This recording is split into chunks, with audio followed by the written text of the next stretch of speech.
কথা বলেছেন। হেরা গুহায় সূরা আলাকের প্রথম যে আয়াতটি নাজিল হয়েছে সেটি কি ছিল? ইকরা, আওয়াজ করে বলুন সেটি কি?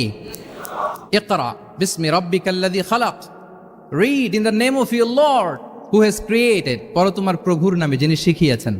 তাহলে ইসলামের প্রথম কথাই হচ্ছে পড়ো, এক্সপ্লোর করো, ইনোভেট করো, ডেভেলপ করো।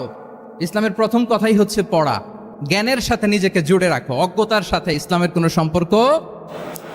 এবং জ্ঞানকে আল্লাহ রাসূল সাল্লাল্লাহু আলাইহি ওয়াসাল্লাম বিশ্বময় ছড়িয়ে দিতে বলেছেন। Knowledge has no boundaries. তিনি বলেছেন বাল্লিগু আন্নি ওয়ালাউ আয়া, একটি আয়াত হলেও আমার পক্ষ থেকে গোটা বিশ্বে ছড়িয়ে দাও।